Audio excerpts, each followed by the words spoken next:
Good evening. Good evening. Hello, how's everybody? Just let me move the light around a little bit.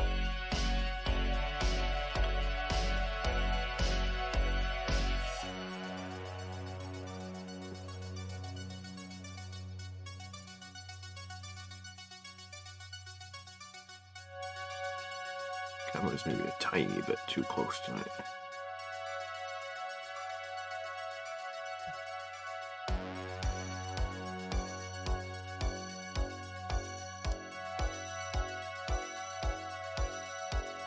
Alright. Sorry, Wizard, good evening. Mike, how are you? Two mics in.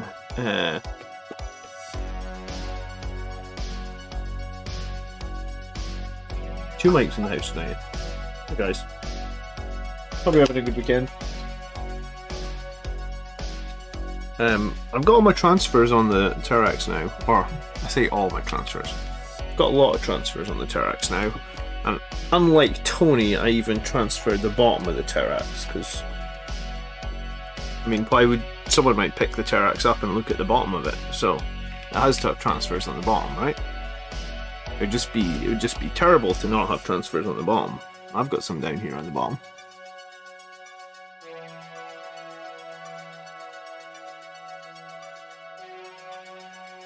So I painted over a lot of these transfers with red paint to try and just clear them up, because I hate when transfers go all shiny. So I'm going to do a tiny little bit of work on some of these yellow transfers, and I'm going to call this done. The Tarex is one of the models you're more likely to see the bottom. Well then, unlike Tony, I did the bottom. Do I get a gold star for doing the bottom of the Tarex? I actually ended up spending like 3 hours doing transfers on this bitch. I don't know why I just called it a bitch. I guess it's a female. I want it to look really good though.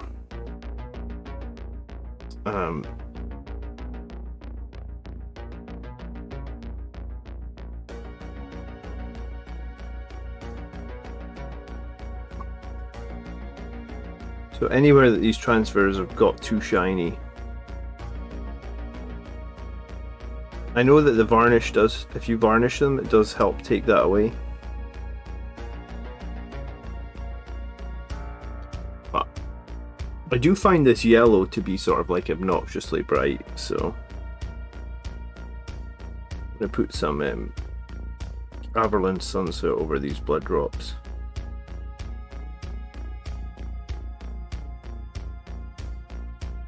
I speed painted my first model this week.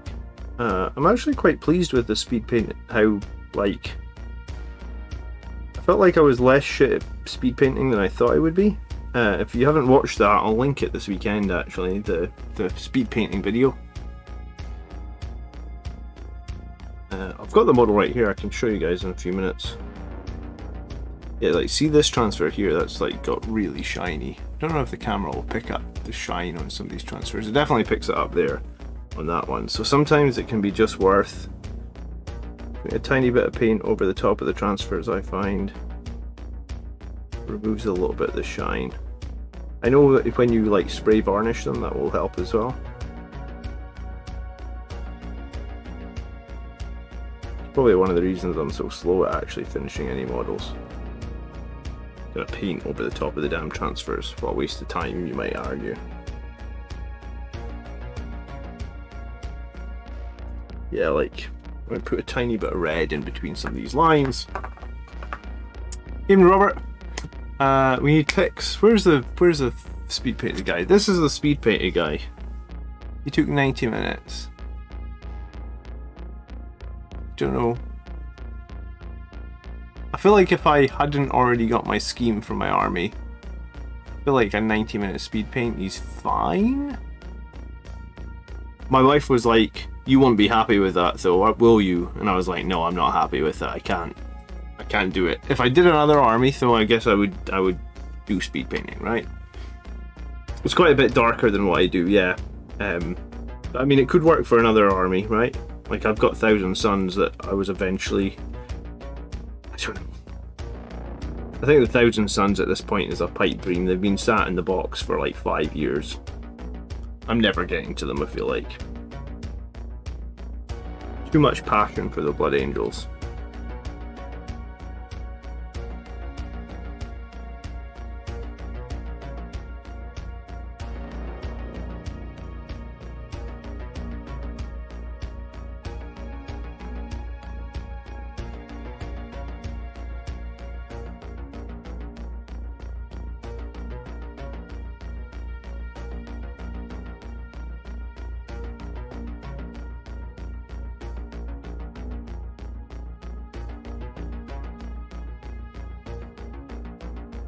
What's everyone working on this weekend?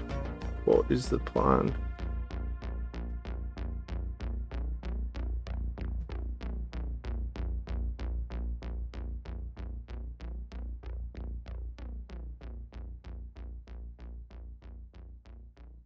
I did also paint around all these X's and other things as well to try and just like settle them all in a little bit better as well.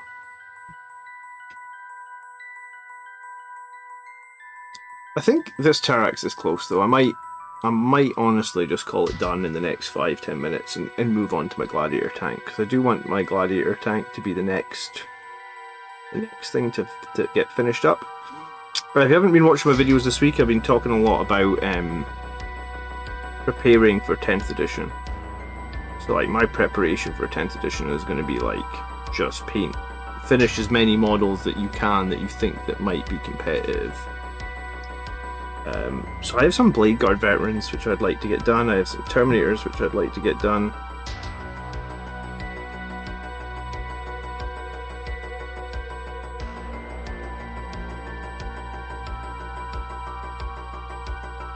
Obviously the Terrax, the Gladiator, I've had for a little while now, so finish those. Just trying to think what else I've got that's like high priority. I feel like I might build the Desolation Marines. I feel like a lot of people didn't buy the Desolation Marines, but I think the Desolation Marines might be quite useful.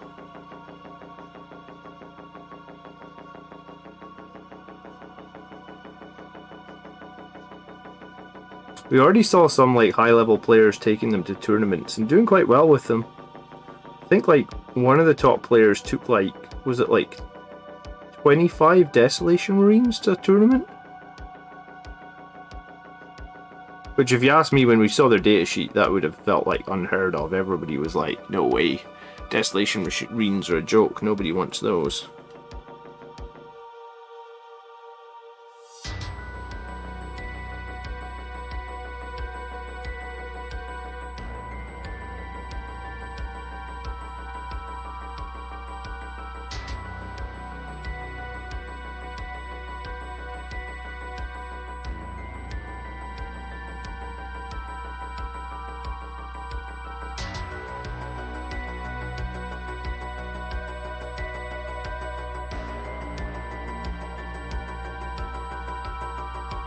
Okay, so Robert's finishing up a Brutalis. Good evening, Joel. How are you? Andrew, what's happening? Marcus, looks great. Kind of like a Flesh Tearer Marine. Yeah, I mean, I guess you're probably right, Marcus. He's more of a Flesh Tearer's Marine. I used Blood Angel's Red contrast paint, which I think is actually kind of really dark if you put it next. Like, so I use Evil Sun Scarlet, right? Which is this. And Blood Angel's Red is that, the contrast paint. And Mephiston Red is that. So the Blood Angels Red really actually is. It's kind of mad that they've called this Blood Angels Red, because it's a hell of a lot darker than the other two Blood Angels paint colors you would take, right? Like it's a whole tone. It's like you're probably right. It is a Flesh Tearers. That would probably be a good way to do Flesh Tearers. Gregory's painting Mephiston's head. Good evening, Gregory. Hadley, morning, brothers. Good morning, Hadley. Where are you in the world, Hadley, if it's morning? Must be... It must be America, right? Just trying to think if it's Australia or America. No, Australia's ahead. America's behind. Morning, Phil. I mean, it's 10:30 PM here. What time? I was going to say, I don't even know what time zone is that many hours behind me. Because West Coast America is like 2:30 in the afternoon. So where on earth? You must be in Alaska or something, are you? Or West Coast of Canada further behind? I don't know. Good morning, anyway. If you're just waking up, good morning. Fox says he wants to paint some new Terminators. I have a lot of Firstborn Terminators, the bolt guns that I actually ran to a bunch of tournaments for, because unlike all the haters, I've enjoyed playing Terminators, and I've been running them for a while in 9th edition in my lists. So I had those Firstborn Terminators in a pretty good state, like I want to say like 75%, maybe not 75, that's generous, let's say 50% painted. Like I think I was doing like 10 of them. So I think in the very near future I'm going to jump onto them.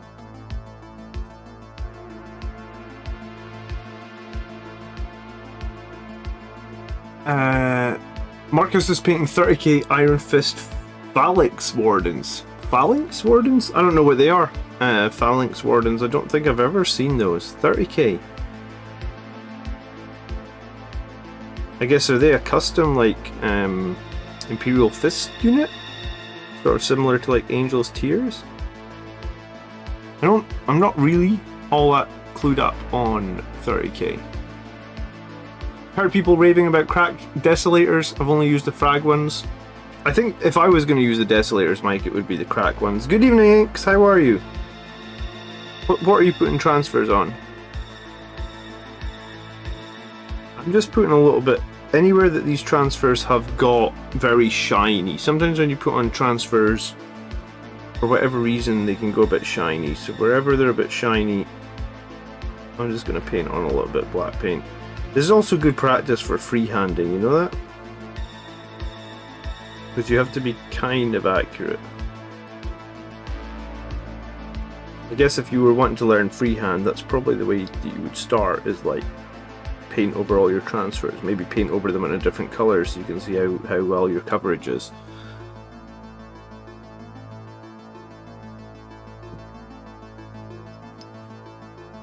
He's on undisclosed Pacific Island. Ooh, Metal Gear style. Andrew's painting 2 Reapers that were MVPs today. Yeah, I mean, I don't know if I'm on board with buying a second Reaper. I have one, obviously, and I've been using it for a while. I think that if armor is really important in 9th edition, 10th edition, sorry, I might try and run like 2 Baal Predators and a Reaper. I don't know if I want to buy a second Gladiator. I might. I'm just not sure about it.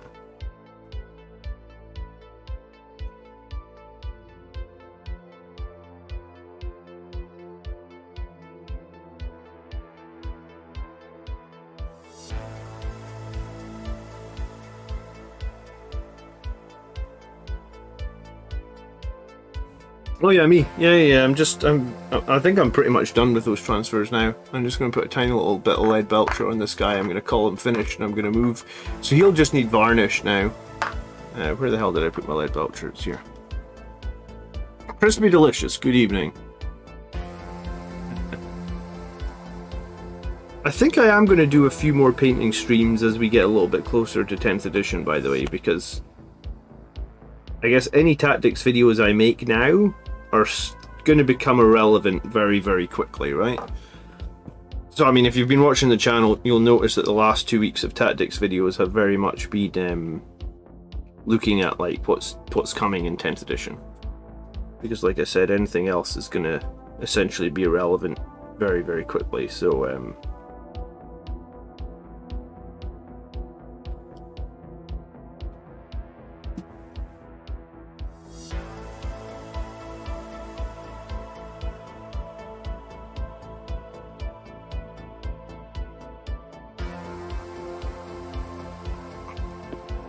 I was hoping to get to make a video on Dante's rules soon, but again, I mean, I'll make a video on Dante's rules or the full rules for the Lion when they're launched or released, but like, they're not going to last very long, right?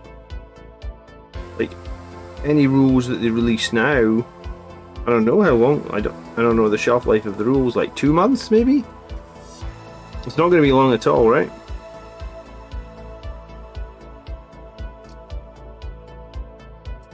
Juan's painting some Krons tonight. Do you think they'll ever bring out the Dreadclaw in plastic? I honestly was thinking that they would move everything to plastic because the Finecast stuff sucks to work with. Like, it's just not fun to work with Finecast. And when they were doing all the, you know, like for a while there, it felt like they were releasing every model from Horus Heresy in plastic, and I was like, this is great. Like, I love this. Keep going. I mean, this Terax, for example, is the Finecast one, but I think they just did a plastic Terax, right? And I was like, if you've ever done Finecast, you'll know that plastic's just so much more desirable to work with. Also, if you drop it, sometimes, like you drop plastic models, nothing breaks. You drop this Finecast thing, it'll break into a million pieces. Good evening, Campbell. Blood Angels Chaplain in Terminator Armor. That's a mouthful. Good evening, brother. Hello. I saw a comment from you just this week. I was like, wow.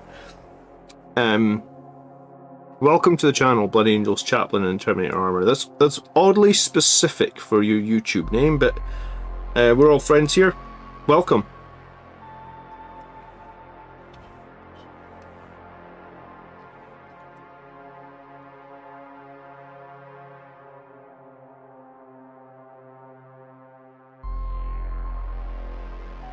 Alright, I'm going to call the Terax done. I could probably find little issues with it, because I can always find little issues with it, because I always use a magnifying glass when I'm painting. But I could find little issues with it forever, probably, so... one of the things you need to know about, or one of the things you need to be good at, I guess, when you're painting your own models, is knowing when to say it's done. Nothing is perfect. Very much like any YouTube video I would make as well. None of them are perfect. Alright, that's a finished Terax. Mike, thanks for doing a bunch of work on this Terax. I appreciate it. Jim had to pick up a Razorback for 10th. I have a feeling transports will be good. Oh, a Razorback, really? Fair enough, Jim. I hadn't really thought about a Razorback or a Rhino. So here's my current style for anyone that's getting into painting, right? This is the current level of stuff that I can paint.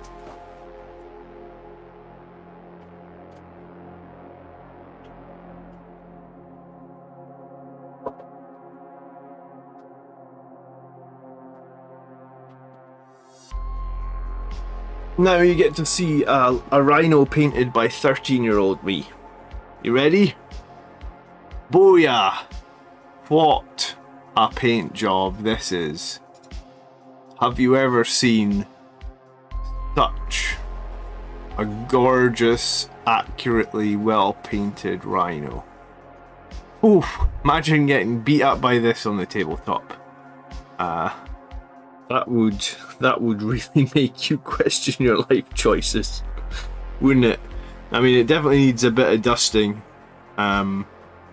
And people wonder why that I've been playing Blood Angels for 20 years and I have a lot of unfinished stuff. I went back and took all the paint off so many models because this was my standard of painting.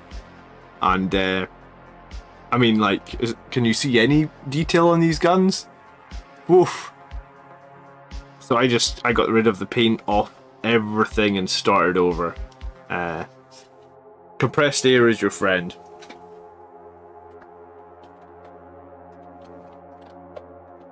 The more recent stuff I did the detail wasn't quite as badly as obscured as it is on that Rhino. That was like one of the first ever models I painted. And you could tell it's the first ever model I painted, can't you? Look at the dust on it. That's how my models look now. I'm not judging. If your models look like that, Inks, I'm not judging. You gotta start somewhere. And to be honest, if they look like that, at least they're better than if they're just grey. Or they're not sprayed at all, you know. And if you're not a painter, if you don't want if you don't care about how your models look and you just want to play, then by all means, I'm not judging. You can do this hobby however you like.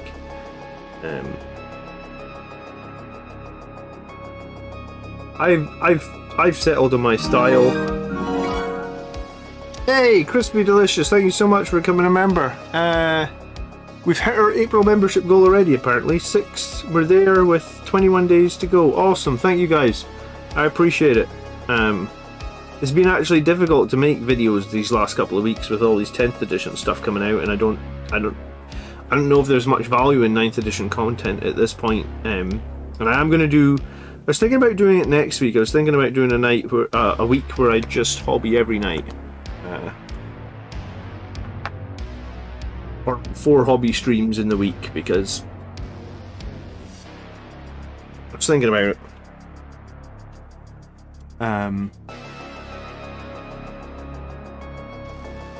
Ancient Dust, 3 attacks, extra wounds, extra toughness. Yeah, maybe. I mean, all that old dust on the model definitely will help give it some more armor, some higher level of armor, right?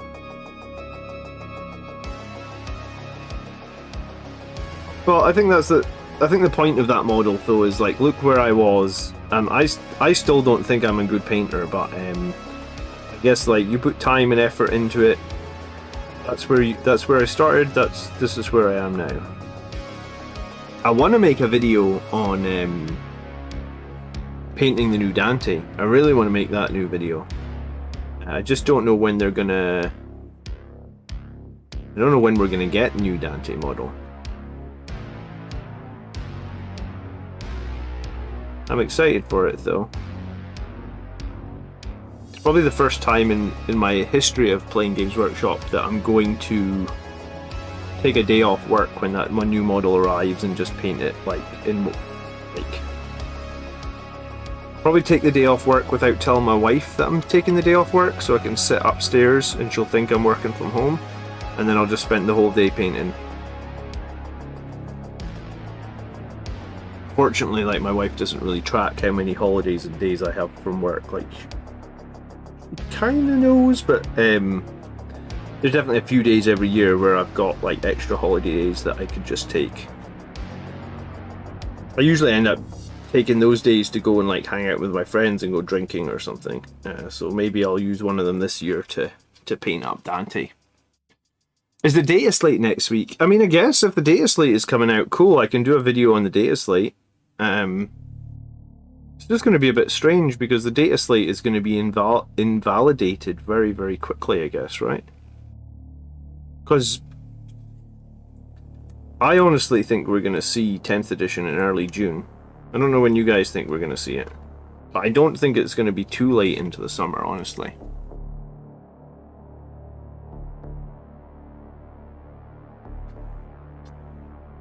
Vince, good evening, how are you?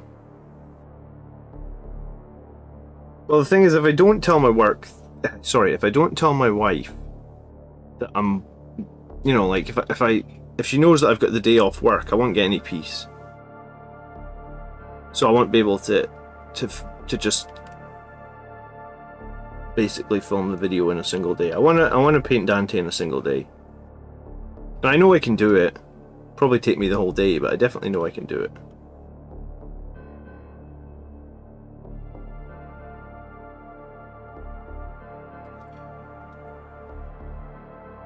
Tenth edition is going to be the end of June. I think it's going to be the beginning of June, Mike. The box might sell at the end of June, but I think that they might digitally release the rules at the beginning of June, just because.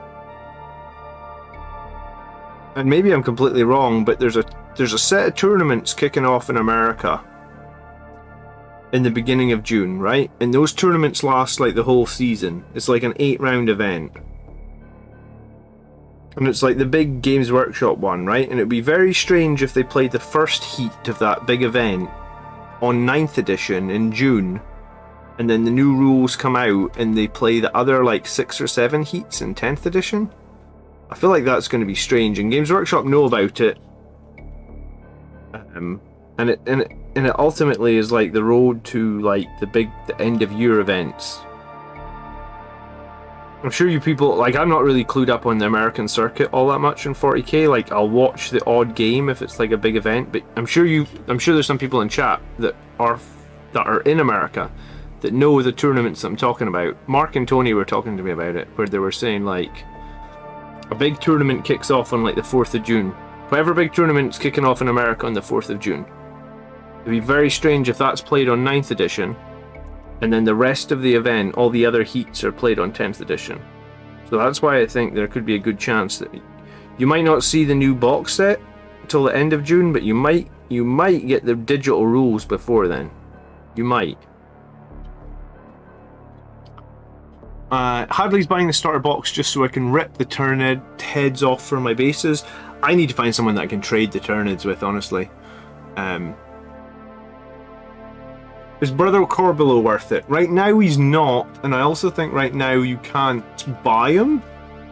I think he's been discontinued. If you wanna add a Sanguinary Priest is good to add to your army. So add an actual Sanguinary Priest with a jump pack. I think the Sanguinary Priest you buy doesn't come with a jump pack, so you're gonna need like another to take a jump pack off some other model. But get yourself a Sanguinary Priest with a jump pack. It's just more viable than Corbulo ever has been, or more viable than Corbulo has been in a few years. If by some miracle Corbulo gets a new model, then I guess I would hope his new model has a jump pack, otherwise he's kind of pointless again. But yeah, so I think a lot of people have a Corbulo. Nobody fields them in competitive play. I guess if you don't care about competitive play, maybe Corbulo is worth it.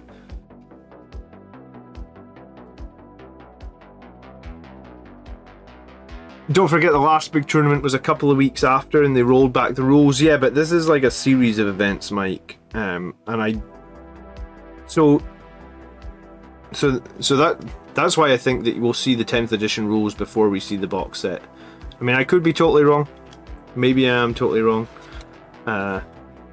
No one at Games Workshop tells me anything about any of this stuff, so I don't actually know. I just think that it would be very weird for them to have this a big event that they're like, right, we need to get everybody to use the new rules.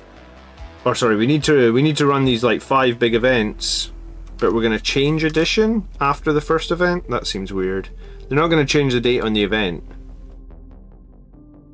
So I think it comes down to if Games Workshop cares enough for like this year of tournament play to be on the right edition. I think they do care. Watch Games Workshop make it so Sanguinary Priest can't have jump packs because that's not in the kit anymore. Do you know what? I already got burned once by that gem at the end of last edition. You remember at the start of 8th edition they had those index books, which we're going back to, by the way. The index for the Sanguinary Priest had the standard, you know, the Sanguinary Priest can take like one melee weapon and one special weapon. So I actually made a Sanguinary Priest right before they changed the rules. And my Sanguinary Priest had a power sword and a Stormbolter. And I maybe got to use him in like 2 games. Painted him up. Used him in like literally 2 games, and then it was like, oh, you can't take those weapon options on the Sanguinary Priest anymore. I was like, God damn it, I'm not ripping his arms off. What's up, Cal? Good evening. The box contents are getting revealed at the end of April, says Robert. Are they getting revealed at Warhammer Fest, are they? Warhammer Fest, for anyone that is not clued up, is the end of April. It's like the last weekend in April. I think it's like the 29th is maybe the Friday or the Saturday. But yeah, I already got burned once on making a Sanguinary Priest with custom weapon options, so hopefully they don't burn us again on be like, now you can't have jump packs. Then I'll have 2 Sanguinary Priests that both have terrible weapon options that aren't valid anymore. That would annoy me.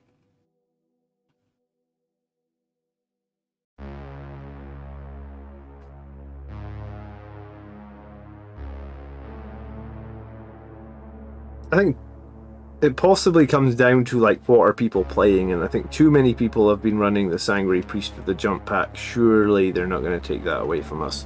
But saying that, I don't know if Assault Doctrine is even going to be important anymore. Like, are we going to need to go to Assault Doctrine? Like, Space Marine stuff is changing so much, so I don't know if that's going to even be needed, really.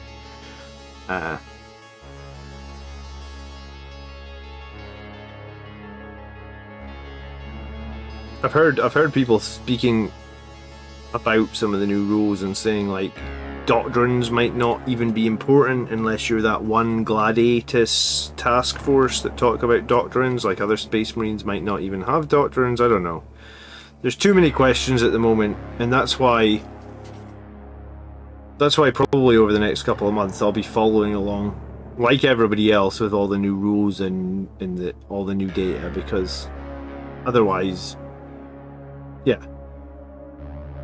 I think like a lot of things are going to change, right? So just keeping up to date with the new stuff is going to be super important. The Sanguinary Priest did used to give +1 strength, so it used to make sense to run multiple of them. I used to run multiple of them. I used to run one with my Death Company, and I used to run one with my Sandguard, because if you remember, Death Company used to just be like, well, I guess they still are, they're still strength 4, right? So if you had +1 strength with the Death Company, so they were strength 5, and then you had your +1 to wound, it generally meant like you wounded infantry on 2s. So Sanguinary Priest with the Death Company, back when the Gauntlet gave +1, was actually really good, and that's why, I mean, I used to run 2 Sanguinary Priests and also 2 Sanguinary Ancients, I think it was. Because the Sanguinary Ancient also used to give you reroll wounds within 6 inches. Or reroll wounds of 1, that's what it was. And reroll wounds of 1 was generally really good as well.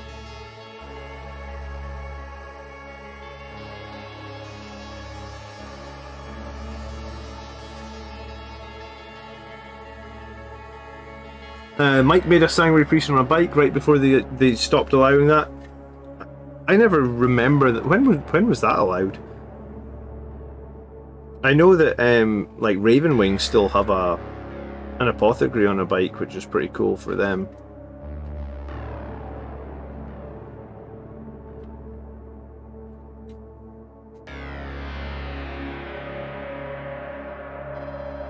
I'm just adding a tiny little bit of silver to the last couple of details on this tank, and then I'm gonna get some transfers on it. I might make a start on transfers tonight. We'll see.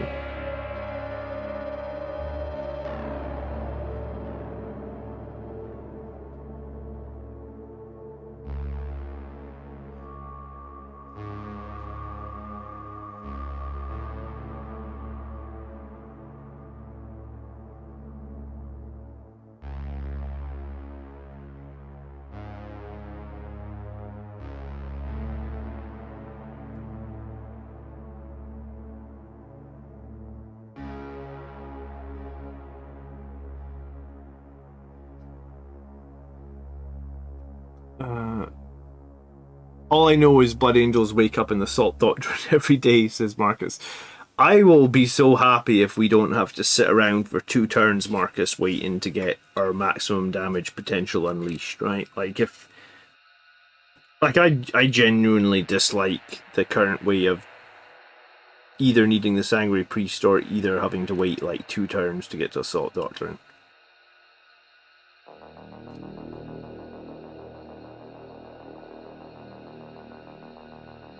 So I'll be super happy if they change that. I don't like it at all, I guess.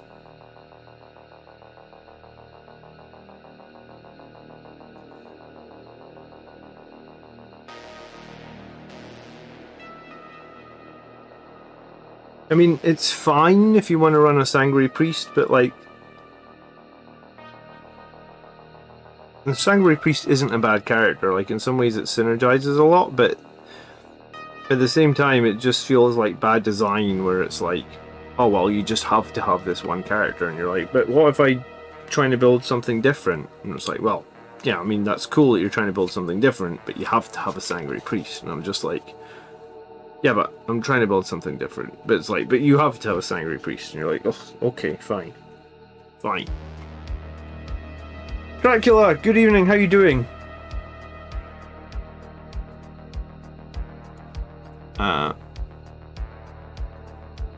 Does anyone have a nice grey-blue colour? For what are you trying to paint, Joel?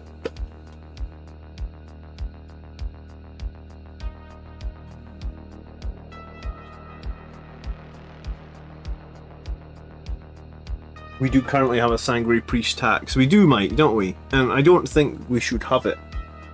Like, you know, other armies have ways of getting units into Assault Doctrine in turn 1. Like, Space Wolves have, like, you know, the Woven for... Is it the Woven? I think it's the Woven for the Space Wolves. Woven are a really fucking great unit, actually. Like, Woven are what our Death Company need to be. Like, they're Toughness 5.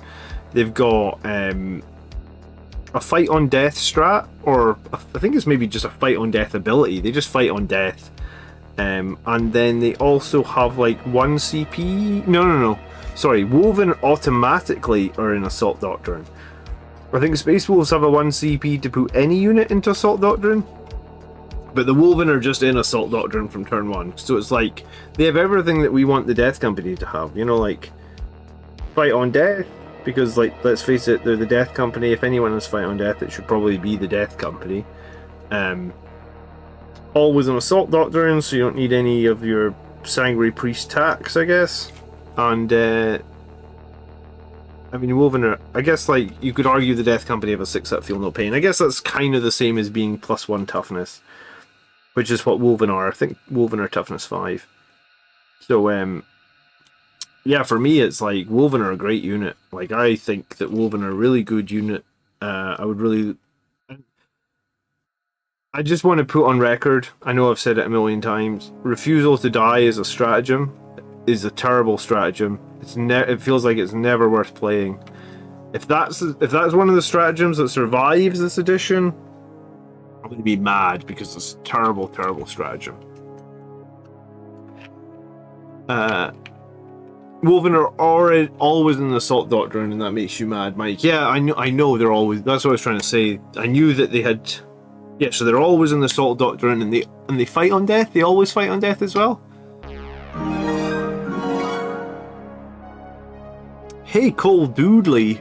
Thank you so much for becoming a member, brother. How are you? I appreciate it. Thank you so much. Anyone that's just become a member or anyone that gets a gifted sub, if you join in our Discord, you can get access to our members only room. You just have to link up your Discord account to your YouTube account. You go into connections in Discord. It's very easy to do. It just takes like a minute, and then you'll be in our members only room. You should totally do that if you are just becoming a member for the first time, or if you... Well, it could also be if you're not a member of our Discord, you definitely want to consider doing that.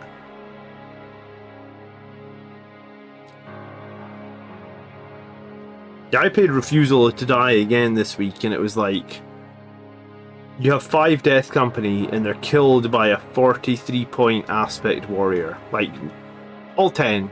No, sorry, not all 10. All 5 Death Company are killed by a 40-point Aspect Warrior in 1 round of combat. And it's like... Okay, cool. I'm glad I wasted 1 CP on that.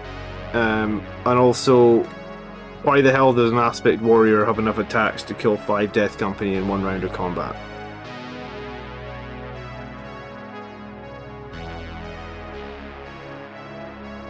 And Elder always surprise me with their damage output. I'll tell you though, I was really pleased to beat Miles on stream this week. It's like revenge for him beating me at that tournament. It's funny though with Miles, it's like... It's always a tough game against Miles. His tournament lists are always pretty good, pretty strong. And yeah, I was saying to him at the end of the game, I was like, when we play each other, like when I play Miles, it's like... if either of us get like a small head start or a small advantage somewhere on the board, it's like we just capitalize on it. We're both good players, and sometimes I feel like our games literally depend on who goes first. It didn't happen that way this week because Miles went first this week. He did do a lot of damage in turn 1 though, but I mean that's literally what his army does. Is like his army does a lot of damage on off the strike.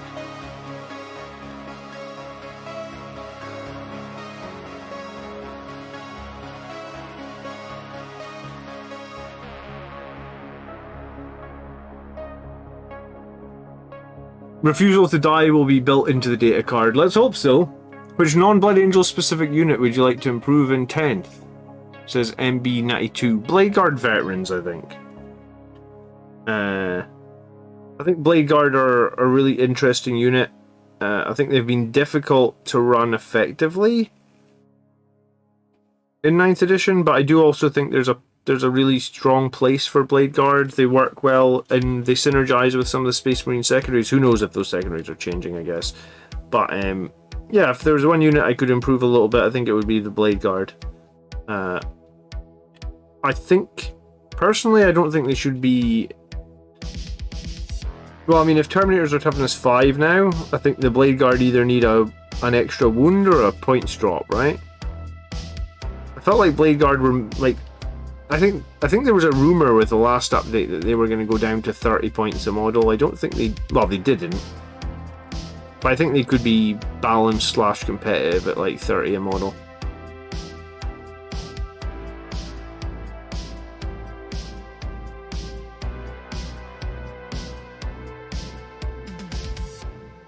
Evening, Steve West. He's working on Kit Bash Primaris Chaplain on a bike. And he loves kit bashing. Do you know what, dude? That's how I started this channel, was kit bash videos. I made a random kit bash video. It was my first ever YouTube video. And somebody, one of you good people, subscribed after I made the video. And I was like, oh, somebody liked the video. That's cool. I wasn't sure anyone would like it. And that one person, and to this day I don't know who my first subscriber was. I don't know if you can find that out in YouTube analytics. But whoever that first subscriber was that subscribed to my Kit Bash video gave me the confidence to make some more videos.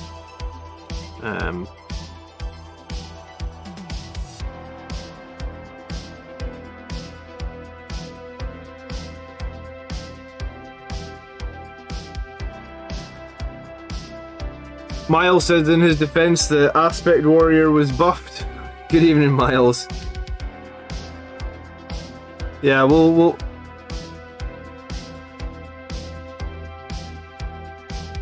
I get Aspect Warriors are strong. I just always seem to get surprised by them.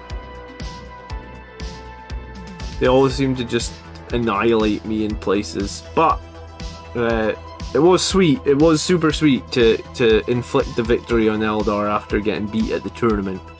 It's kind of the match I didn't need or want to win, right? You don't really want to win the friendly match, but nonetheless, I gotta get some revenge for getting my Blood Angels their asses kicked at a tournament, right?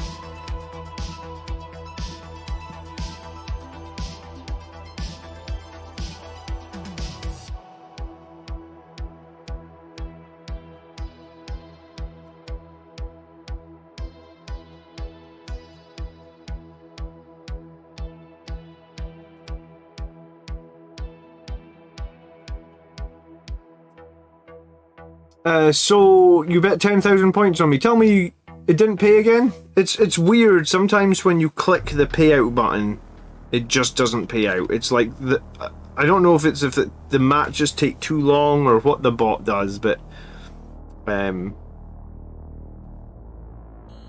it's, do you know what I mean? At some point, maybe I just need to invest in a paid bot. Most of the stuff I use on the channel, I try and like, for example, this camera here is now a paid camera. I used to use a free one, I'm now using a paid one. It's like everything wants paid for these days, so maybe at some point we'll find a maybe there's a bot does a free trial and then you can upgrade it to a paid one and it'll be reliable, who knows.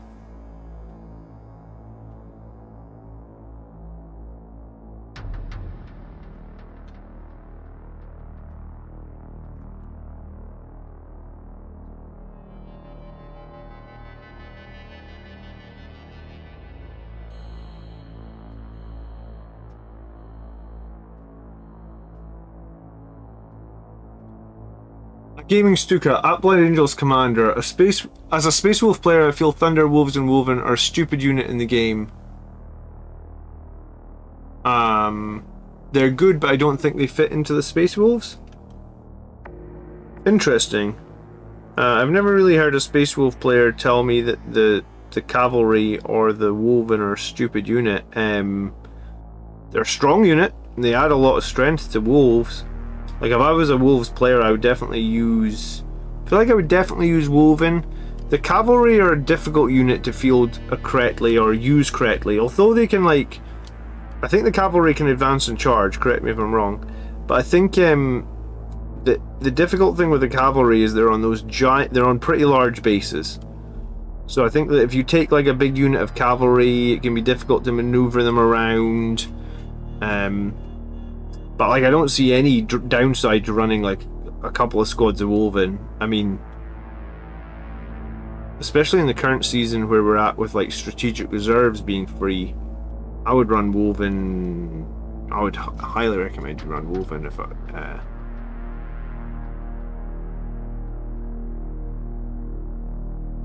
Jump packs for the Blade Guard is what Mike's after. Do you think we'll see Blade Guard with jump packs? I think that if we were going to see jump packs anytime soon, Mike, we would have seen them in that trailer. I think jump packs... I think primaris units with jump packs, I don't think we're going to see them for...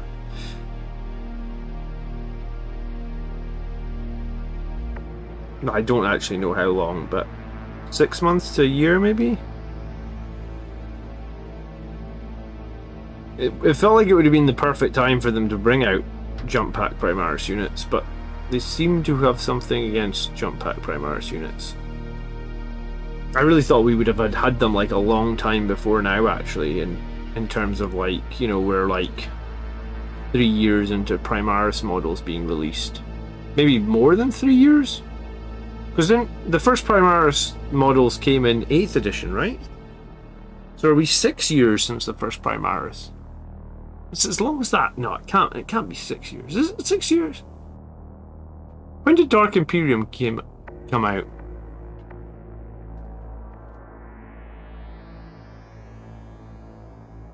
I mean, it might be 6 years. If it's 6 years, I'm sat here thinking, fucking hell, 6 years went past. Didn't feel like 6 years.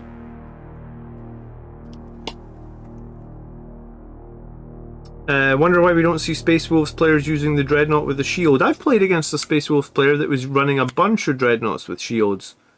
Giving those Dreadnoughts a 4-up invulnerable saves, the old chicken Dreadnoughts, in the axe they get, the Storm Axe or whatever, is generally pretty good. I like the...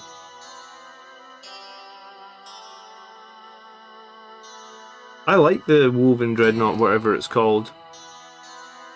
I guess it's just like a chicken Dreadnought with a...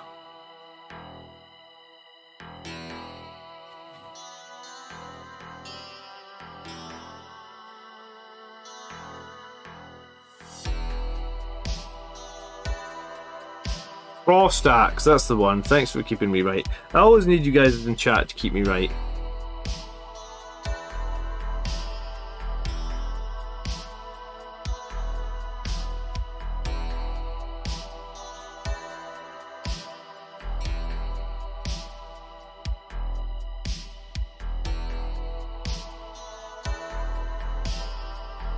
I forget the profile of the Frost Axe, but I think the thing that makes the Dreadnought strong is it gets like a 4-up invulnerable save, right? And it's... I mean, it's a Dreadnought with a 4-up invulnerable save. We don't really get Dreadnoughts with 4-up invuns in the Imperium. Even Leviathans don't have a 4-up invun save anymore. They're on a 5-up invun now, right?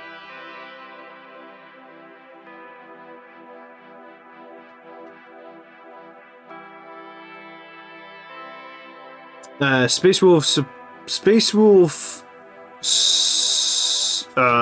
successors with the bursting hits on 6s is very, very meta, and lots of people take it. I've played multiple games against it. Various Space Wolf players have played it. It's really good on the Woven, like really, really strong in the Woven. It's good in the cavalry as well. The +1 to hit. I think they do Born Heroes Whirlwind of Rage, right? It's won a few tournaments, that Space Wolf build as well, honestly. It's good. Really good.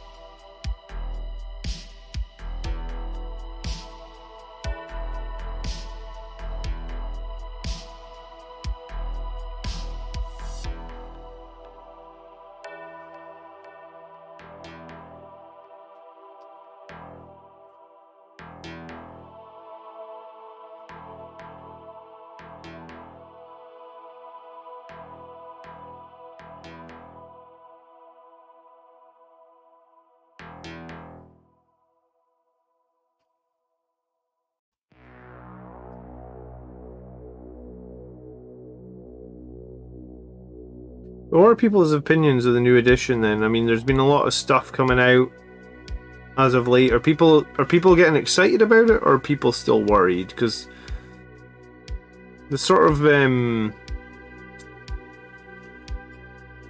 hint I was getting was some people are very worried about like chapter identity.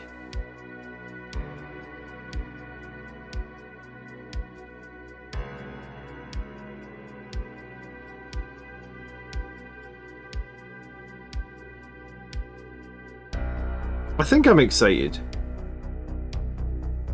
I've been trying to portray like excitement in my videos. I think that this edition will be more balanced than the last edition, and I think that, for me personally, I think that's the main thing I'm looking for.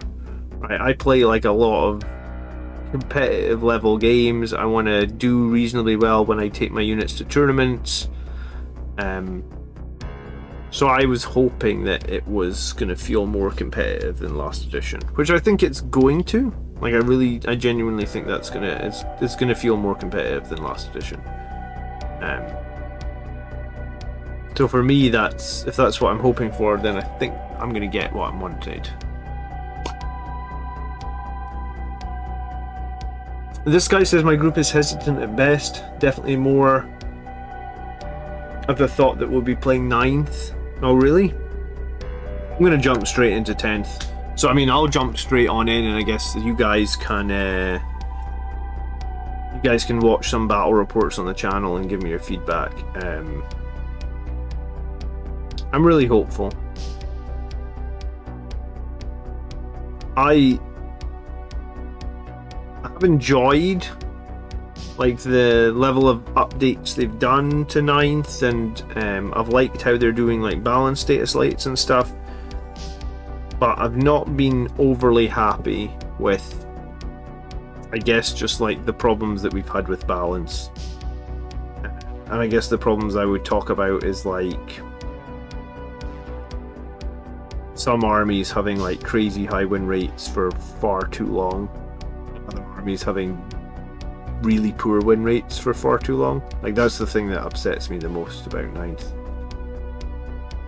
And I really hope that they've got some plan, and I think that's probably why there's all these changes coming to Marines.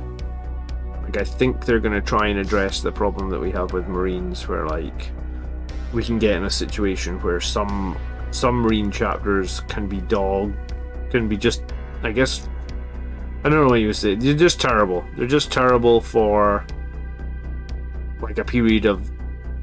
Like they could just have terrible rules for like a year or longer, and like if that's the case, I mean, to me that sucks.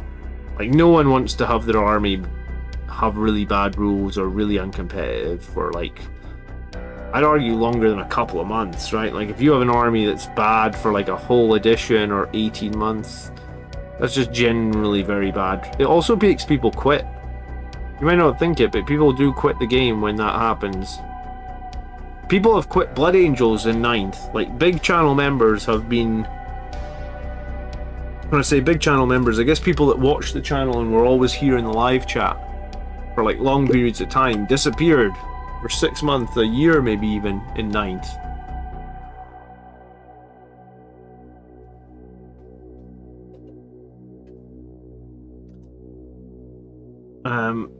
New edition should be 4 or 5 years apart to justify the cost. 3 years is a very short cycle. See, interesting point, Peter. I don't have a problem with editions being 3 years apart. My problem I was actually having problems with the seasons being 6 months. I felt like 6 months was hard for, like, because I've got two young kids. So I really can only play one game of 40k a week. And like, I was at a tournament maybe like, was it about a month ago now? Maybe it was like 6 weeks ago now. And since that tournament, like I've played like, let's say like 4 or 5 games, probably like one game a week every Wednesday night. And I've done that for like a month. Maybe I've done like 5 games since the tournament. And then my wife was like, can you take a break from playing for a couple of weeks because the kids are being really difficult? So like sometimes I guess in the 6 month period I might only get a chance to play like 15 games. Excluding if I go to a tournament or not. Sometimes I might get to a tournament and that might add 3 games or 5 games, however much I go to, right? But like if you're just able to play like where I am, where I'm able to play, let's say 15, 20 games every 6 months. Maybe if I'm lucky, 20, 25. It does feel like it's kind of not enough time for me. But then maybe, you know, like I'm probably not the target demographic. The people that they're targeting are playing more games. Maybe they're a little bit younger. They don't have families. But I mean, this is a hobby where like a lot of players are slightly older, right? People are willing to invest their time and effort.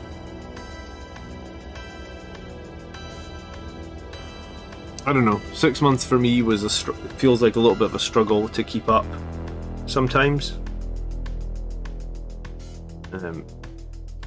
I guess, you know, interesting that you think that 3 years is too short between editions. I mean, I guess there's no right and wrong answer, and whatever we say doesn't actually matter because Games Workshop will do what Games Workshop think is best. I guess the only thing you can do is if they send out one of those surveys, you know, sometimes they put out a survey like, hey, we'd like to hear from you. I guess fill in that in the survey.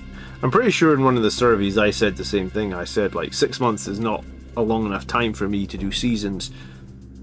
I would like it to be 9 months. I suppose that makes it awkward for when they release them though. If it's like 6 months, it's always like January and then June or something, whereas if it was 9 months it'd be sort of a weird rolling cycle. But who knows? Not too much changed, I guess, in 6 months though. Like they don't always update the maps, so I guess like if they don't update all the maps, then you could argue not that much change, so 6 months is maybe fine. Good evening, Jimmy. Far says he's played 2 games during Nephilim. I think, do you know what? I played a lot during Nephilim.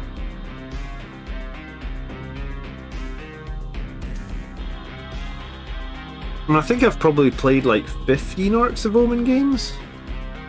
I did do basically 2 tournaments in Arcs of Omen. But that's probably why I've had to take a break from tournaments, because my wife's like, you're never here at the weekend. Well, I am here at the weekends.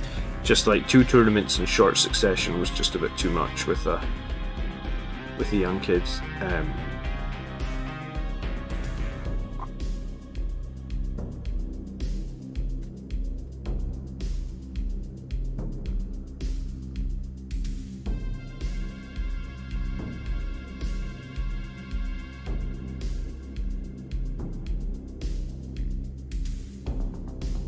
It's too short if your Codex came out two years after launch. Well, I mean, it's not. Is it going to matter anymore? Because like the whole Codex release thing is going to be totally different now, sellers, right? Hopefully for the better, right?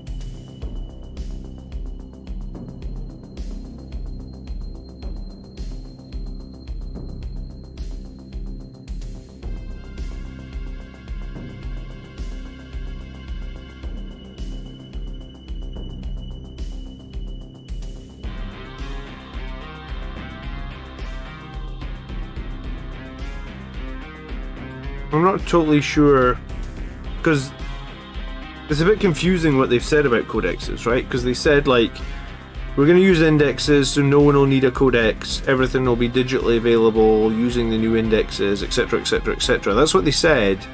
But then I'm sure they said something like, but there will be codexes later. So because they said that, it makes me confused as to exactly what I suppose to exactly what a codex is and why we would need one, right?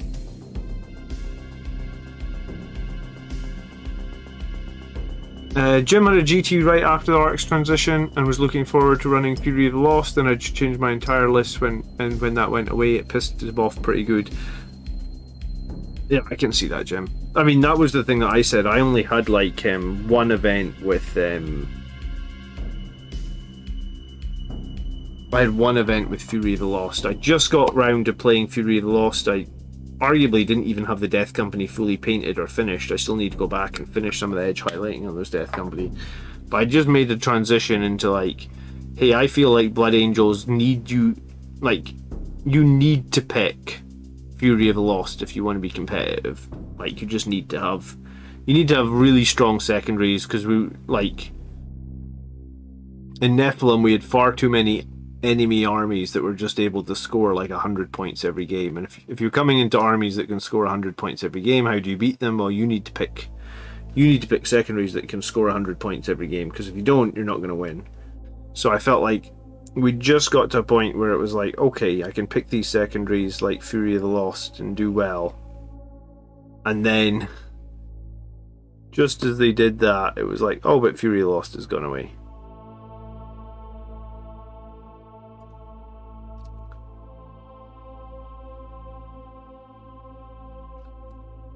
When you do the bolts on a tank, regardless of how well you look at them, there's always one bolt somewhere that you missed.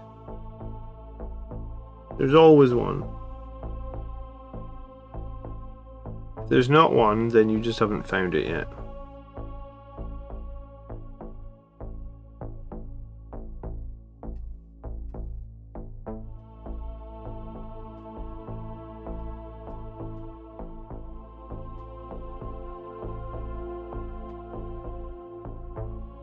Jim says that he thinks the 6-month season sounded good in practice, but just isn't long enough.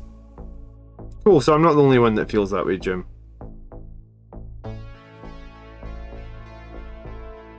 Six months does feel like a lot of time, but, you know, in my situation where it's like, okay, I have to take a couple of weeks break to help with the kids, and then I get 4 games, and then a couple of weeks break. So probably 3 months goes past, and I've only played 8 games of 40k. So arguably, how many maps are there? There's 9 maps. So 3 months go past, and I, like, just the game that I played against Miles this week, right?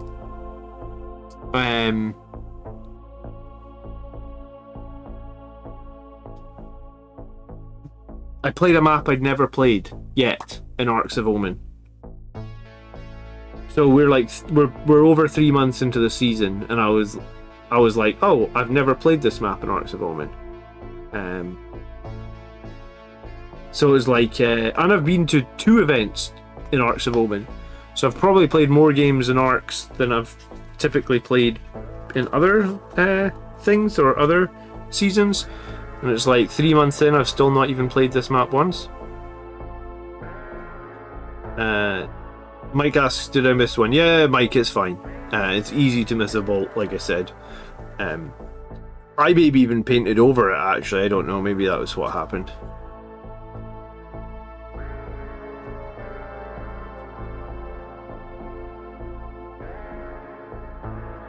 I just wanted to make a few things, like, I didn't even realise until Highland Phoenix pointed out. He was like, oh, on your whirlwind, you paint those little vent, like this thing that I'm painting right now, I guess is like a vent where the, arguably the, oh, my daughter just woke up. Did she? There's like a little vent that the guys inside would look out of, right? Highland Phoenix was like, oh, in your whirlwind you painted those vents silver. I was like, oh, did I? He's like, yeah, you painted the whirlwind in silver. And I was like, oh shit, okay, then I'll match it so that everything looks the same.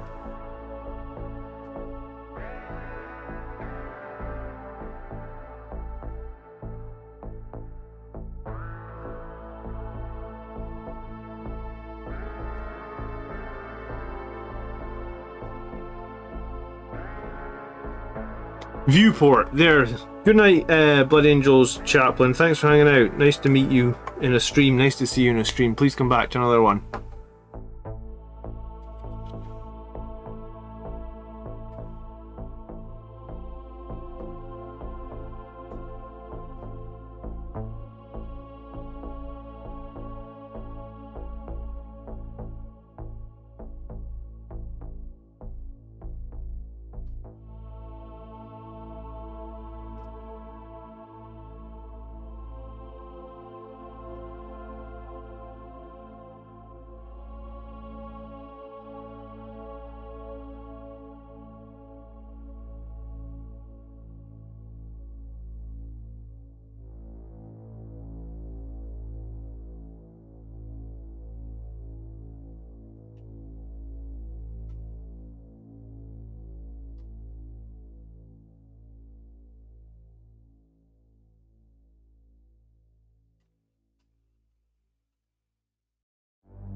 Seller says I'm a bit salty about the subfactions being gone. Some chapters are just a paint scheme now. Trying to be excited, but it bothers me. I don't know what extent subfactions are gone until we see the new rules. What extent do you think they're gone, Sellers?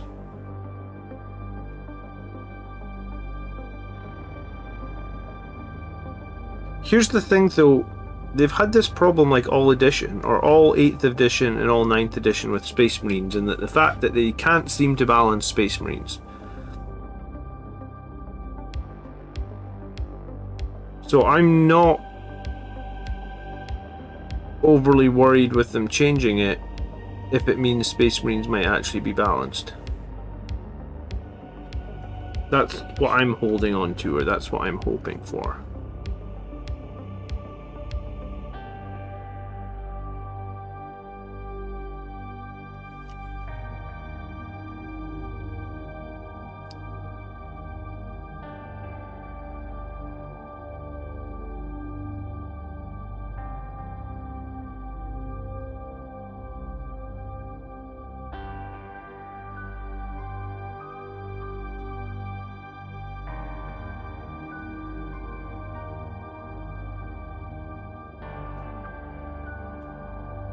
Subfactions will be like armies of renowned.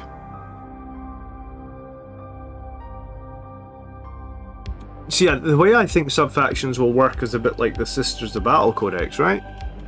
Where it's like, if you think of the Sisters of Battle Codex, you just have like the 4 variants, you know? Like I think again, I could be wrong here, but I think what we'll get is we'll get some sort of melee Marines, we'll get some sort of ranged Marines like heavy support, and then we'll get like an Ultramarine style. So I think there'll be like 3 default ones, like a melee one, a ranged one, and a melee one, a heavy one, and a tactical one, for lack of like better. Like if I just had to guess, that's what I think they'll do. And then there'll be the specialized ones like the Gladiators Force that they alluded to in the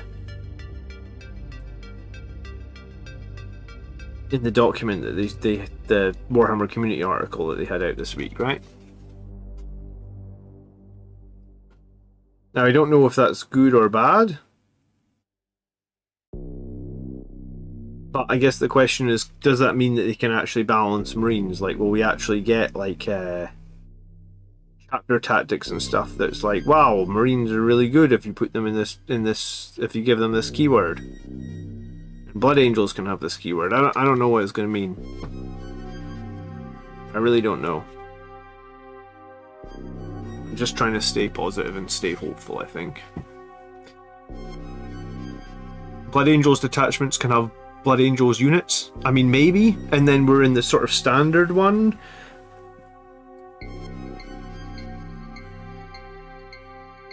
I guess some people will be annoyed by that. I don't think I'm annoyed. Like I said, it's going to come down to, does the game feel more balanced for me? Like, are my Blood Angels going to feel more balanced / stronger? Am I going to be stuck on... Because if you think of it where we are right now, apparently we're on like a 41% win rate in Arcs of Omen. We haven't had over a 50% win rate for the entirety of 9th edition, as far as I'm aware. So, like, for me it comes down to, did I love that we were below 50% for an entire edition? No, I mean, it's pretty frustrating when you go to a tournament and you know that you're on a sub 50% army. And you're going to be facing armies that are like 60% plus, because it's tournament play and people want to take good shit. Whereas I'm sort of stuck with like the fact that like I'm a mono faction player. I only play Blood Angels typically. Sometimes I do dabble in other forces, but 90% of the time it's Blood Angels, and this last 2 editions I haven't run anything to a tournament that isn't Blood Angels. Like, even if I thought maybe successors would be cool or stronger, I still just ran Blood Angels. So the question is, like, are Blood Angels going to be better for me? Like, that's kind of the hill I die on in terms of, like, if they're gonna make changes to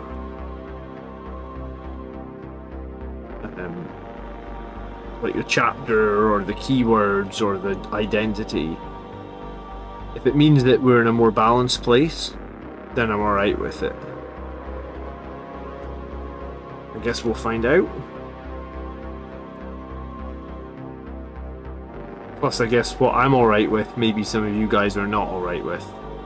That is the gist. That is what I'm sort of feeling, is like some people are not alright with these changes.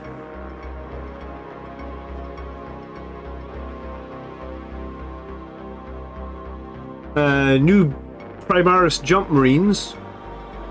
Gaming Stuka says that he thinks they'll be released around the same time Space Marine 2 goes on sale. I mean, I guess that would make sense, right? Because we know that they are going to be in Space Marine 2. Win for me, the thing that I think I would prefer is if... I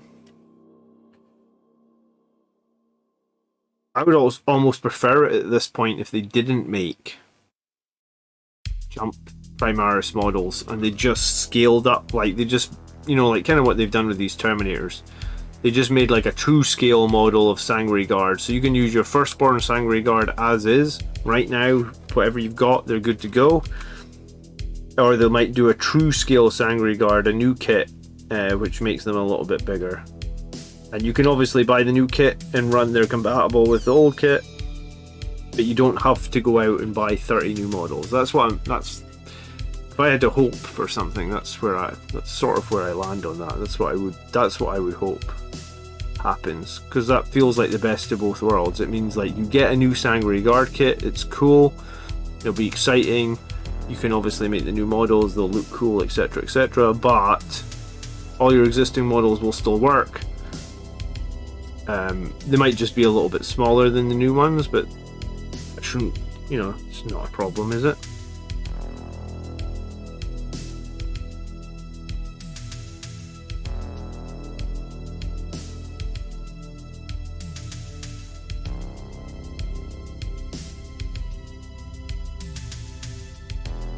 I think all new Marine boxes will be released with new codexes, says Stephen. I have no idea, Stephen, what's going to happen with new Marine releases and codexes.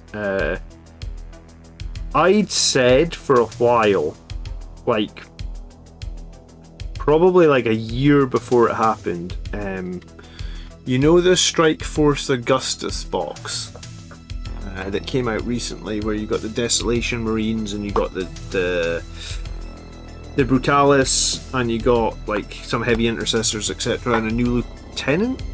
Is that a new lieutenant in that box?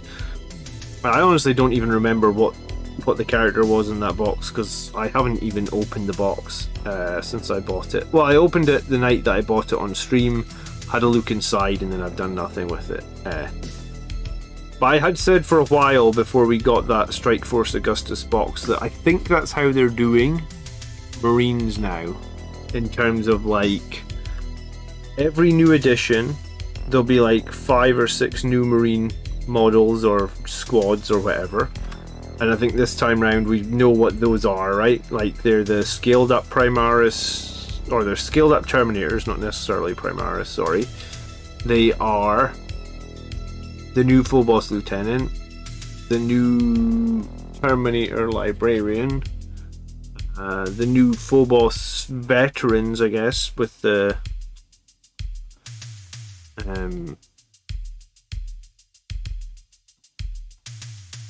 Phobos Veterans with the combi weapons, right? And then, like 6 months, well, it's longer than 6 months, right? A while later, they do like a second box. And Strike Force Augustus, I guess, is that second box for 9th edition. Fair enough, it's come out right at the end of 9th, which I expected it would be a bit sooner than it's come. But we did get that Vanguard Space Marine box. I think, I'm trying to remember what it was called. I think it was called Shadow Spear in 9th. No, 8th, sorry. Shadow Spear in 8th.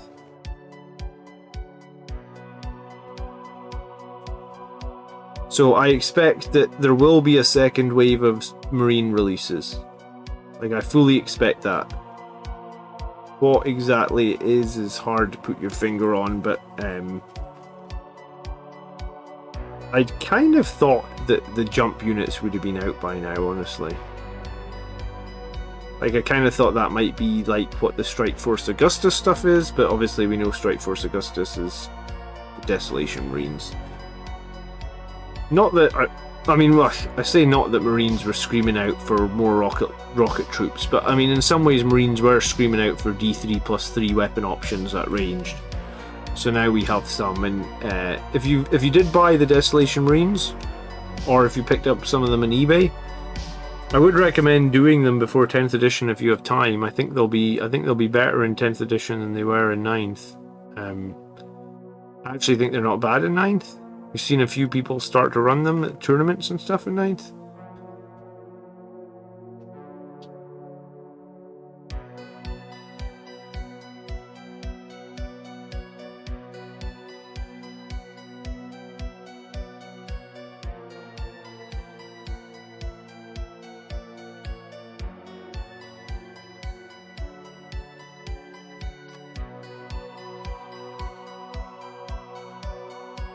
Clint, good evening, how are you? We'll probably hear about the jump units at Warhammer Fest. I think it might be too quick at Warhammer Fest. I thought we might hear about Dante at Warhammer Fest. I mean, Warhammer Fest is going to be focused on playing the new edition, is what they've said. So I imagine they're going to probably release the contents of the box, like, officially at Warhammer Quest. I think most of us have determined that what's in that box was every unit that we saw in the new trailer, like the CGI trailer, but they haven't announced it officially yet, right? I think 100% that's what will release or be shown at Warhammer Fest at the end of the month.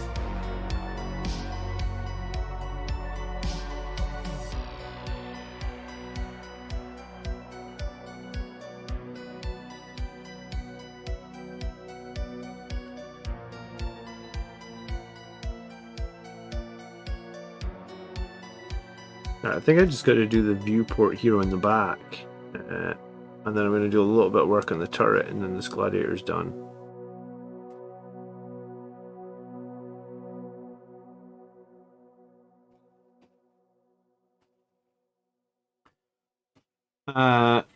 James agrees with me. He says Warhammer Fest is going to be the 10th edition box reveal. I think so.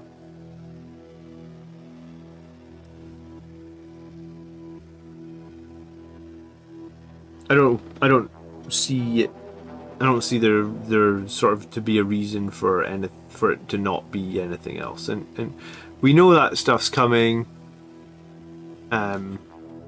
We just don't know exactly.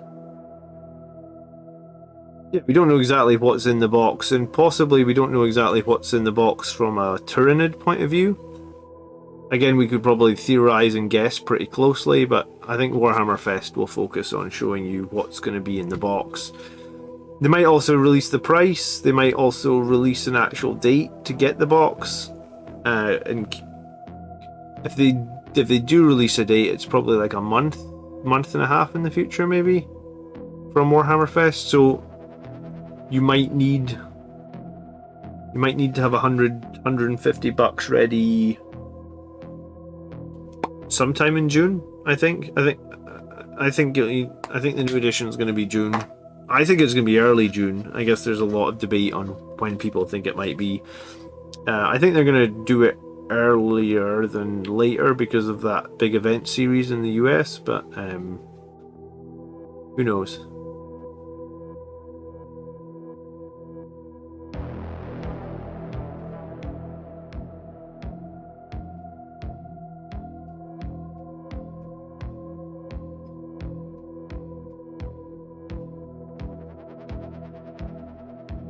The shame bolters are still going to be stuck in 10th.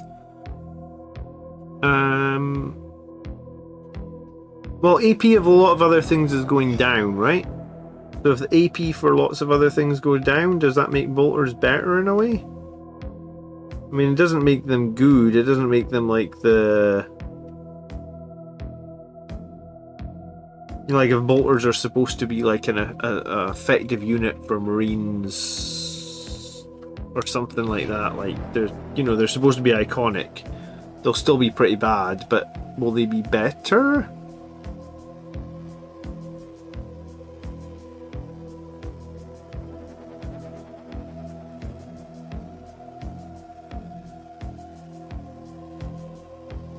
Maybe a tiny bit better?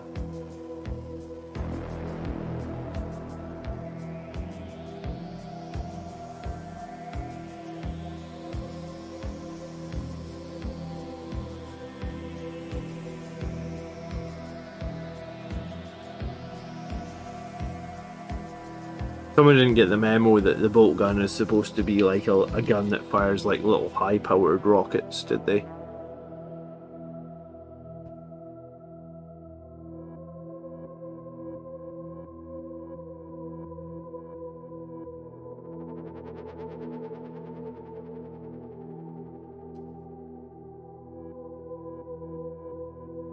Alright, I'm super close to finishing this tank. Or finishing... I might do a tiny bit of work on the turret, actually. Whew.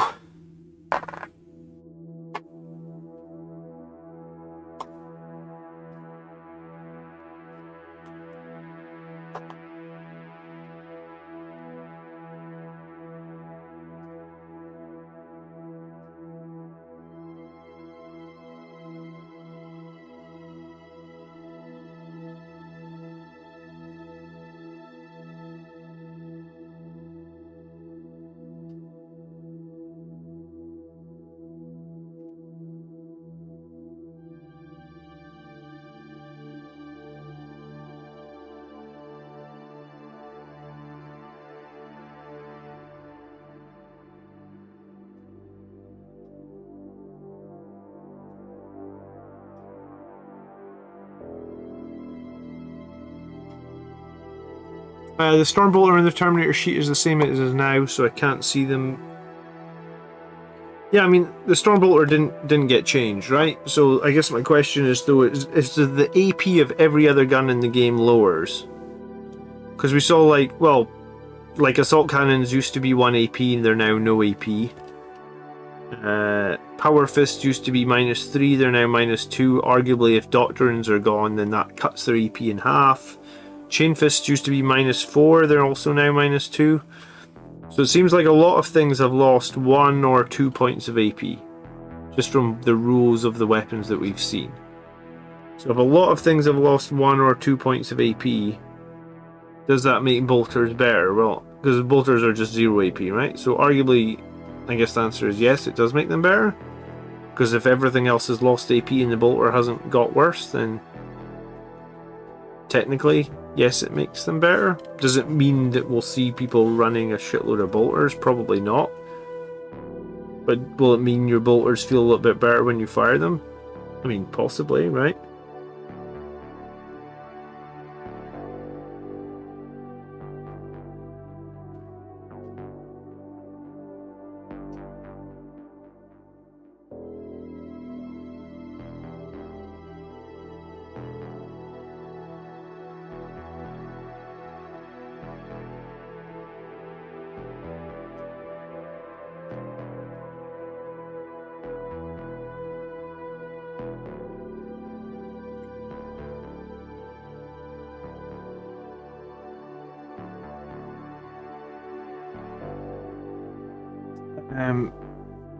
Ninth was 3 books just to run 1 army.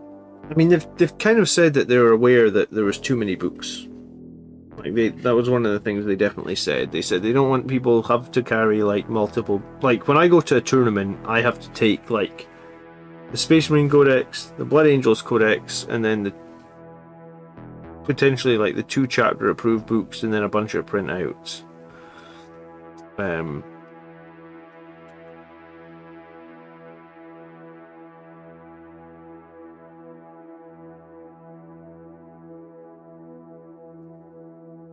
So they did definitely say that they're trying to have less.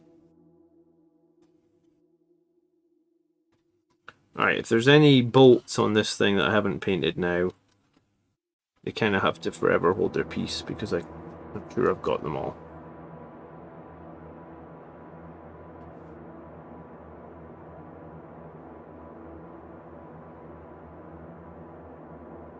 happened here? Did I chip paint here?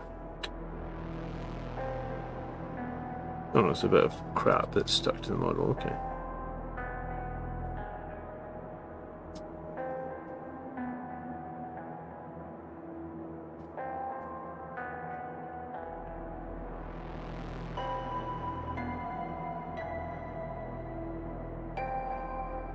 Alright, I'm gonna call the chassis done. Just ready for some transfers. Oh, I was gonna do this one vent here actually. I think this is a viewport. We'll do this viewport at the back. I think that's what it is. Do you think with a 4+ to hit a vehicle special rule about chain fists will now be less desirable Terminator weapon? Or is it enough to bother changing them out or magnetizing them? That's a good question, I suppose, James. Dark Imperium was 2017, says Crimson Jacket. Yeah, so it has been like 6 years since we had the first Primaris Marines. Thanks for clarifying that. I think it's going to be worth having a chain fist or two in your repertoire. Did they? So, what did they do about damage? Like, what's the damage on a? Is the I actually haven't really read that Terminator fact sheet. The way, because I game on Wednesday night and then I was doing that like speed painting course on Thursday night. I had to film my video for this week on Tuesday. So like, basically anything that came out after Tuesday, I have hardly looked at. So I think the new Terminator data sheet was released on like Wednesday. My intention was to give it a proper look over on, like a proper look over this week and film a video on it like for this Friday, along with any other like 10th edition stuff that gets announced before. I guess like maybe before like Thursday night, I guess.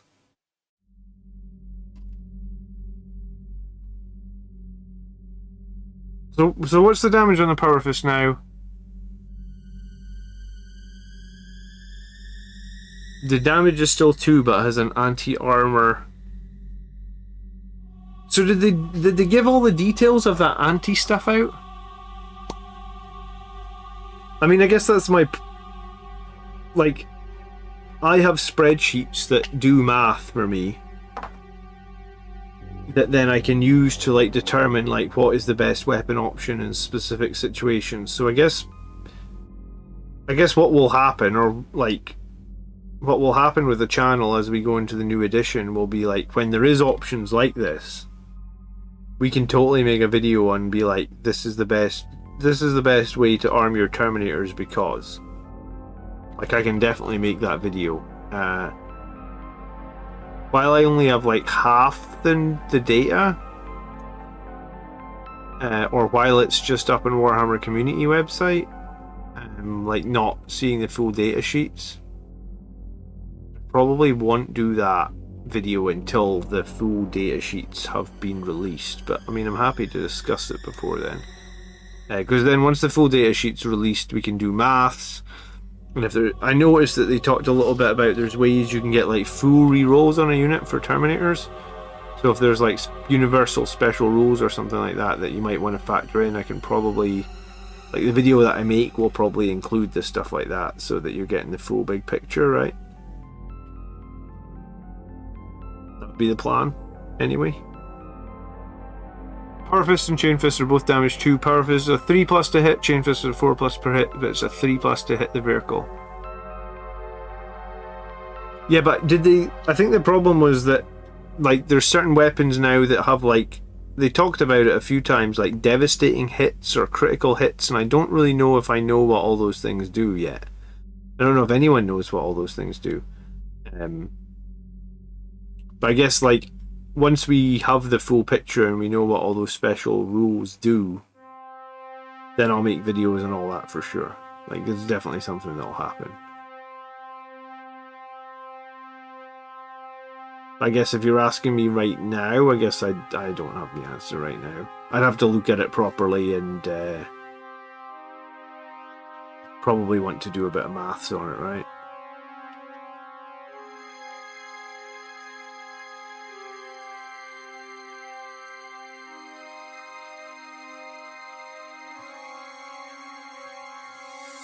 I think 6 are mortal wounds, if we're not mistaken. Interesting. I mean, yeah.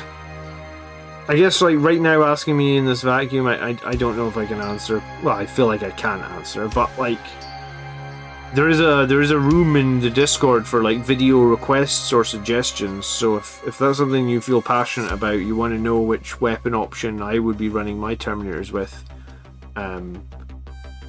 you know, pop a message in the Discord, and I can definitely make that video as soon as the full rules are released. I mean, it might be even worth like making like a bunch of bite-sized weapon option tutorials, sort of. When 10th launches, just be like, right, here's like 10 5-minute videos on weapon options or something. I could totally get on board with doing that.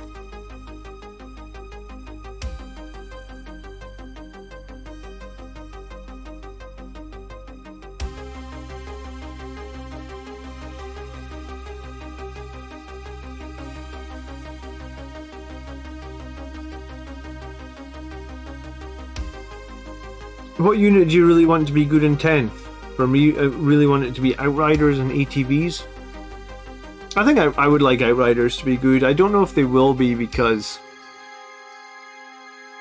they have a lack of weapon options, which I hate on Outriders. They should have definitely had the ability for like the Sergeant to take a Thunderhammer. Or something equivalent. Relic Blade, I don't know. We don't really see Primaris models with Relic Blades, do we? I guess lore-wise it might make not that much sense, because it's like the Relic Blade is like an ancient relic and Primaris aren't really all that ancient, so... but yeah. Outriders are a pet peeve of mine, just how bad I feel their rules have been. Some people have run Outriders at tournaments though and done alright with them. I just don't like them. I think their combat is just really underwhelming. When I pick units, I usually pick them based on like...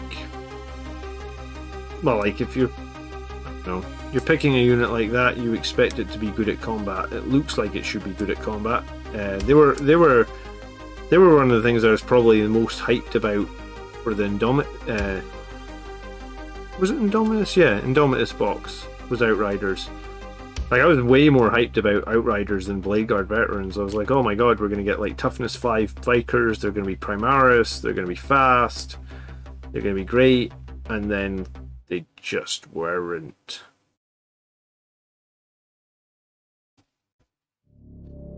So, did you guys see just how much paint I just pulled out of that pot, the top of the pot there? That's ridiculous. I hate how inefficient these GW pots are.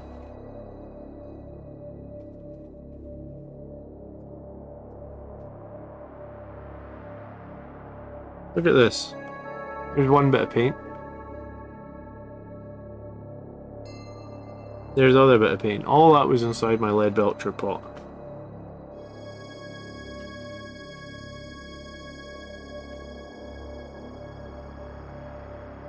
Could be cool if there was some sort of custom rules on the bike's data sheet. That would help the bikes a lot, actually, yeah.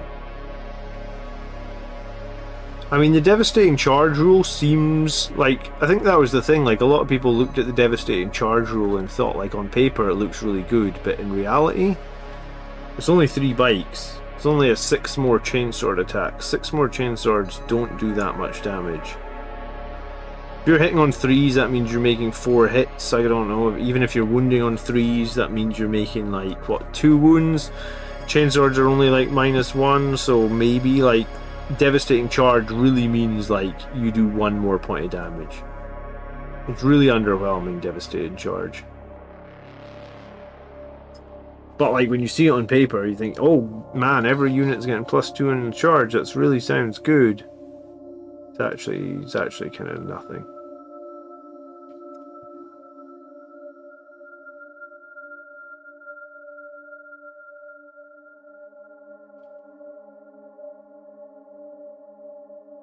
Thunderhammer or Mastercrafted Power Sword, yeah, I mean, just something to give the Outrider Sergeant some killing power, because I feel like at the moment outriders really lack killing power for me.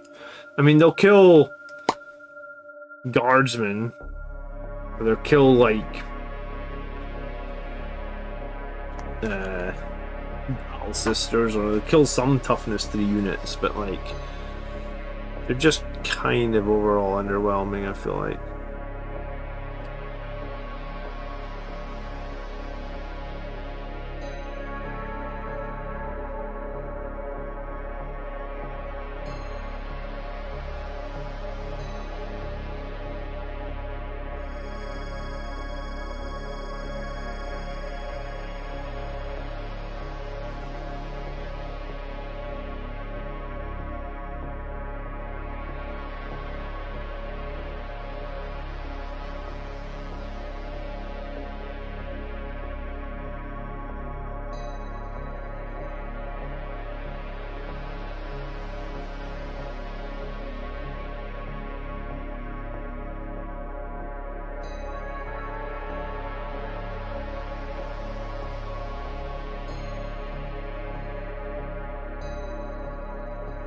Yeah, the issue is you can only field 3. It should have been like a 5-man squad, and it should have been like sergeant, special weapon, and maybe like one other guy could have had like a combi weapon or something.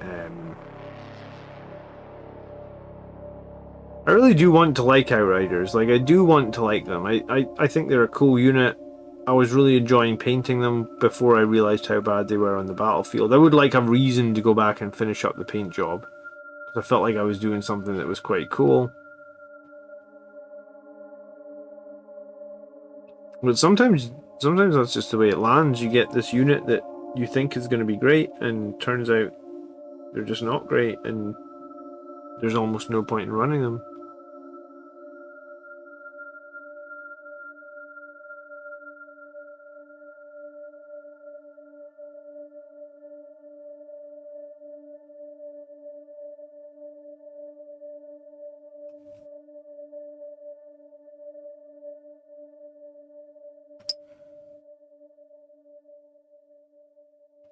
Being able to put meltas on them?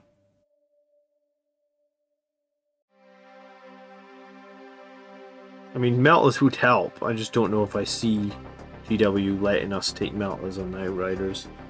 I don't know what their plan is with them, because they released the standalone kit. Like, sometimes when they release those standalone kits, that's it. You know, like, is the standalone kit now until the end of time, and if the standalone kit is like, well, not that great, I mean, that's just then they're just not that great. I don't know what's going to happen with Outriders. I'm disappointed their standalone kit was the way it was anyway.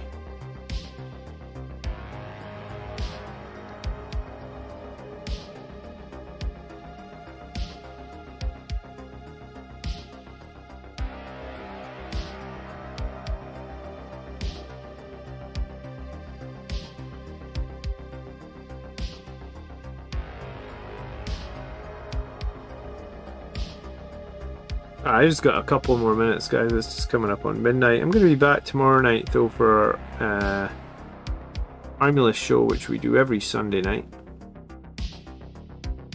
For now, anyway, we're still doing the Army List show. We're looking at Arcs of Omen detachment army lists. We're giving feedback on how we think we could make them better. I think at some point I'll probably transition Sunday night show into a painting stream for... like, once we get like a month out from 10th edition, and there's, you know, there's very little reason to make a list anymore for Arcs of Omen.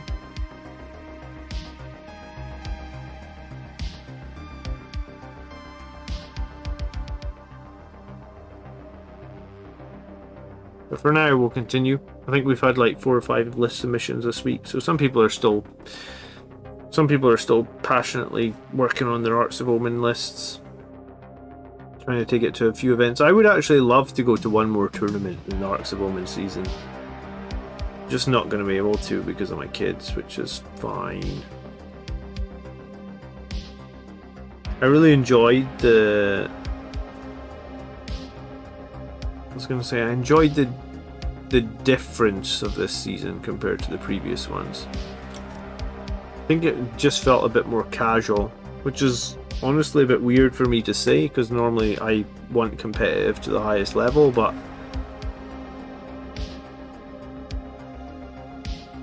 I guess Arcs of Omen, the end of the edition can be pretty fun if you just want to focus on fun.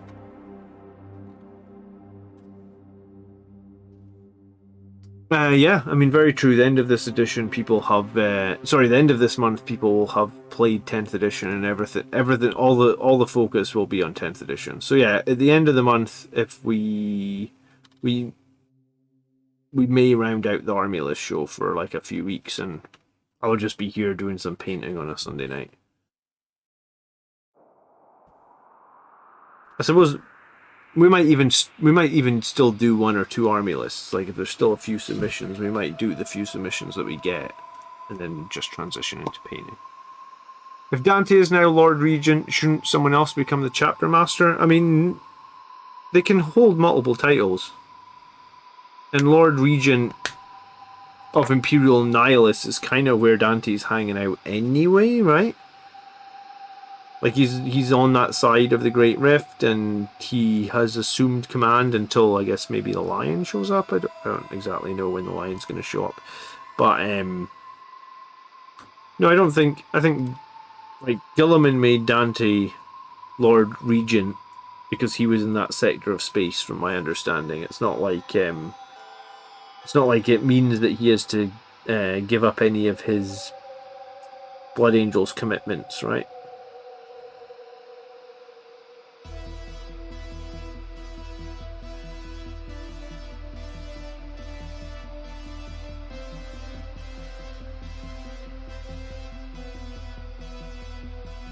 Well, I'm not entirely sure what they're thinking that they're doing with Primaris, but what was interesting this week was a new lieutenant came out on Warhammer community website, and they never once referred to him as a Primaris lieutenant. They just called him a new Space Marine lieutenant. Or they called him the Phobos lieutenant, sorry. So Games Workshop are now releasing Marines, Primaris Marines, which they're not calling Primaris Marines. So I'm not so sure that all Firstborn stuff is going to go Legacy. I think they're gonna try and merge Primaris and Firstborn into one, and if they do it right, I think it could be glorious. I hope they do it right.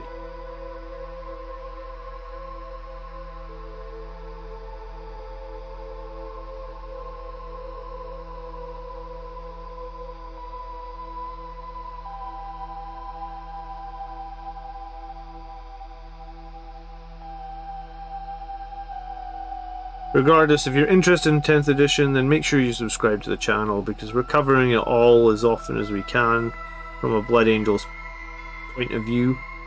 There'll be new tactics videos out every week about 10th edition as soon as the new edition drops. Or you can just join me to hang out a bit sometimes and paint some models like we did tonight. I'm going to get the Terrax varnished, and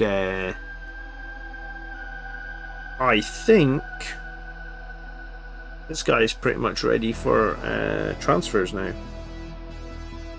I don't think there's anything else I'm really going to do to this. Maybe a tiny little bit of cleanup on some of these turrets, but not much at all. I think I'm happy with the chassis though. I think it's ready for transfers, 100%. All right, thanks for hanging out tonight, guys. I do appreciate you guys being here every time we do go live, and you know, I'll be back Sunday, and I'll maybe be back a couple of nights this week doing painting, because I got a lot that I want to get done for 10th edition, like a lot. So if you've got stuff that you want to get done, come hang out, we'll paint, we'll chat. I'll see some of you tomorrow night for the Army List show. Like the stream before you head out if you don't mind, and catch you in the next one, guys. Peace.